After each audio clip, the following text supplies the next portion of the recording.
The vision that I have for this campaign is expressed well in Isaiah 58:8. Then your light shall break forth like the dawn.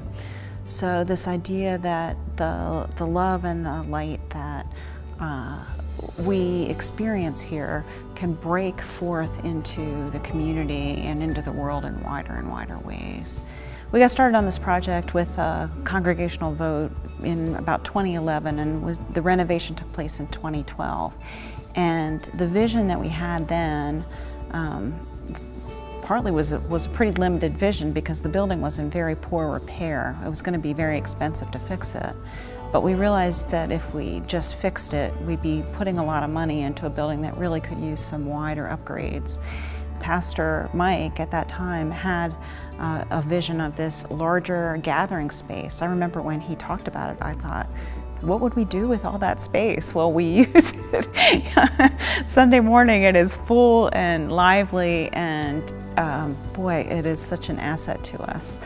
We also wanted to be able to worship all in one space. So we created this space and we're able to gather for worship in this room, all three of our services. Along the way, doing that project, we ran into some extra costs we wouldn't have anticipated. So now we have some debt. And the vision is, hey, let's pay this off as quickly as we can. If we do, we can pay $100,000 less or more in interest than what we would end up paying if we drug it out over years. And I just love the idea of that savings and how that can be used in more effective ways. One of the things that this church is refuge. We have a long history of resettling refugees from all over the world. Even people who are not coming from far away often come here looking for refuge. Maybe they've had an upbringing in the church where they weren't accepted or welcomed, and this church is home for people like that. The church is a living organism. It's a body of people who all have their own ideas, and so I think the really important thing for us to do is to not just ask, what do I think Grandview ought to be doing, but what's God calling Grandview to do and to be? And what I've found is that when we're praying that prayer together and asking that question together, things that we can't even anticipate now happen.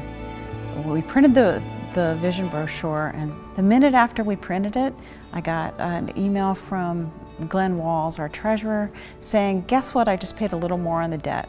So the great news is, instead of $725,000, which is what the vision brochure says, we owe $709,000 at this point. Hopefully by the end of the year, we'll have it down, even without additional money from Break Forth, under $700,000. So that's our goal, $700,000. The campaign consultant said, well, I think you can probably raise $540,000. And that's nice, that's a conservative estimate, but Grandview often goes above and beyond. So I feel confident that we might actually exceed his conservative estimate of $540,000. And wouldn't it be cool if we could raise the whole $700,000 and just be done with this debt? And I think we can.